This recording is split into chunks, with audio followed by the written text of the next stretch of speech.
1st September 2025. That luxurious hotel in Tianjin, where leaders from all over the world had gathered for the SCO Summit.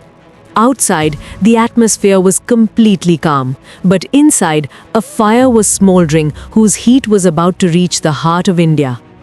Prime Minister Narendra Modi steps out of his room. His security is fully alert.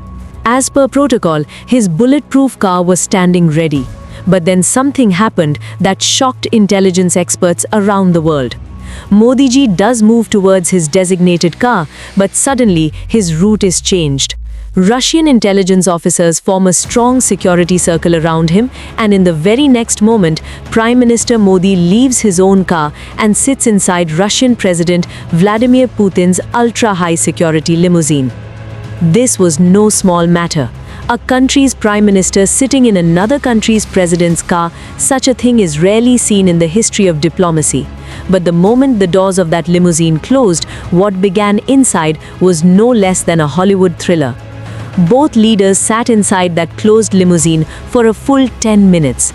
The car did not move even an inch. Finally, the car moves forward. Photos start spreading across the internet like wildfire.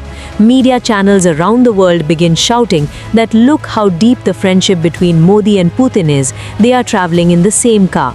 But friends, the truth was something else. This was not a display of friendship, but a last attempt to escape a deadly trap. When the car reaches the venue, another event occurs that is usually impossible. Even after reaching, neither Modi nor Putin steps out. For 45 minutes, two of the most powerful leaders in the world remain seated inside that closed car.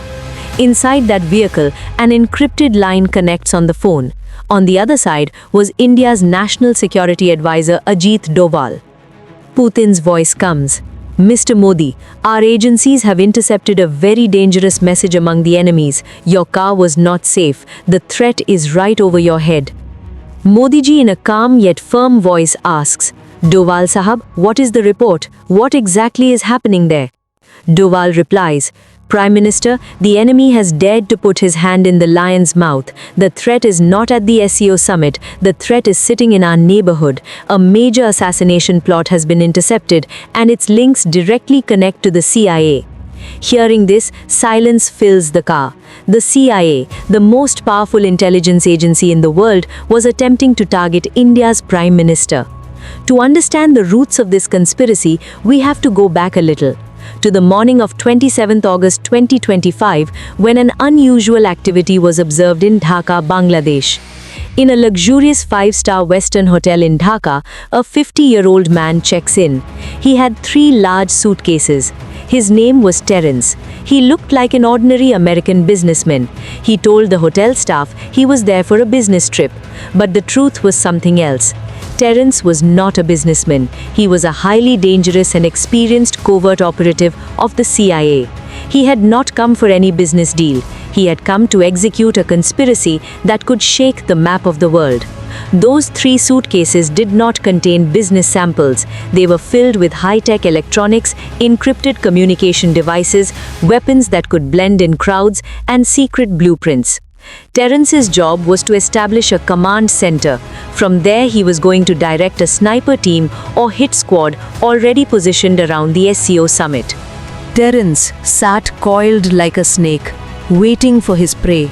His target was clear: the assassination of Prime Minister Narendra Modi. An attack that would appear to be carried out by a terrorist organization, but whose mastermind would be hidden in Washington. They believed Bangladesh was the safest place to execute this operation because no one would suspect it. But they forgot one thing. This was not the old India. This was a new India. And when it comes to the security of the Prime Minister, India's intelligence agency RAW never sleeps. How was such a deep conspiracy exposed? Here enters the alliance of 2 of the world's most powerful intelligence agencies, India's RAW and Russia's SVR. In the last days of August, SVR intelligence intercepted some unusual radio frequencies. These were not ordinary signals. They were high-level CIA encryption protocols suddenly active between Dhaka and the SCO Summit location. Russia immediately shared this information with Ajit Doval. In New Delhi, an emergency meeting was called at midnight. The RAW chief, IB director, and Doval were all present. A top RAW officer said, "Sir, we have confirmed that a high-value target is being planned for elimination, and it appears the target is the Prime Minister." Doval replied, "If they even dare to look at our Prime Minister, we will make them regret it for centuries." Doval immediately contacted Russian counterparts.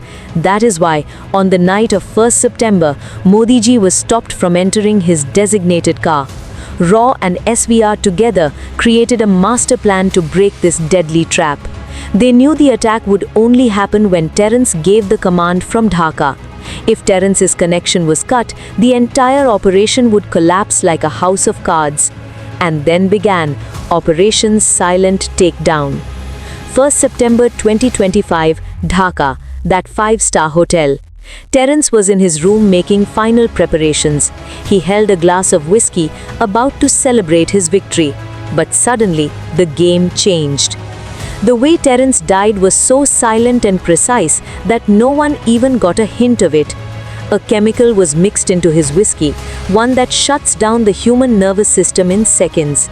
This was not an ordinary poison, it was a high-grade assassination weapon used only by top intelligence agencies. As soon as Terence drank it, his senses began to fade. He tried to reach his communication device, but his body stopped responding. Within seconds, he collapsed on the floor and died.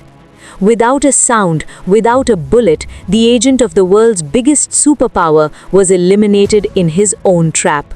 The CIA's conspiracy was buried in that very room. But what happened next made it even more mysterious. As soon as news of Terence's death reached the American embassy, panic spread. They realized their game was over. Immediately, a team from the US embassy arrived at the hotel. They did not even allow local police to enter. Normally, in the case of a foreign national's death, local police conduct an investigation and post-mortem. But here, everything was bypassed. American agents took control of Terence's body immediately. No post-mortem was conducted. His body was sent directly to the US via a special flight. Those 3 suitcases containing the operation's blueprints and electronic evidence were also seized by embassy agents. And it didn't stop there. Cyber experts in London and Washington worked for hours erasing every digital footprint of Terence. His career, history, service records, everything vanished from the internet and databases, as if Terence had never existed. 2nd September 2025, Prime Minister Modi returns to India safely. The next day, he appears at a major semiconductor summit in New Delhi. A Prime Minister who is always energetic and confident, that day there was a strange seriousness on his face. As people applauded his arrival, he said something that shocked everyone. "Are you applauding because I went or because I came back alive?" Think about this line. A Prime Minister asking his people whether they are applauding because they came back alive? Modi ji never uses words casually. This was not a joke. It was a message. A message to those forces watching from Washington and beyond that we know what you did and what we did in response. After this incident, more than half of his upcoming international trips were suddenly cancelled or postponed. He skipped the United Nations General Assembly session. He skipped the Gaza Peace Summit. He did not attend the ASEAN Summit in Kuala Lumpur either. Within a month, so many major international absences. Was it just a coincidence, or was the security threat too big to ignore? What was the real motive behind all this? Why would a country like the United States, which calls India a strategic partner, plot something like this? To understand this, you have to look at the neighborhood. Bangladesh saw upheaval. Nepal faced instability. Sri Lanka's crisis is already known. This is not random. An invisible force seems to be creating a ring of fire around India. The CIA has a history of regime changes in various parts of the world. When a country follows an independent foreign policy, their ego gets hurt. You might remember Piyush Goyal's strong statement, "You cannot put a gun to our head and force trade deals." Was that gun he was referring to? Was it the same gun that was aimed at Prime Minister Modi on 1st September? Was it a message that India will not bow under pressure anymore? Whether Terence's death and the assassination plot are fully true or not, one thing is clear. From Dhaka, a very dangerous fire was being ignited against India. Friends, what do you think? Was the US really planning a regime change in India? Were they trying to remove the Prime Minister and install a puppet leader? Is there a connection between these events, Piyush Goyal's statement and Modi's remark about returning alive? Share your opinion in the comments. And if you liked the video, don't forget to like and subscribe the channel. Till then, Jai Hind.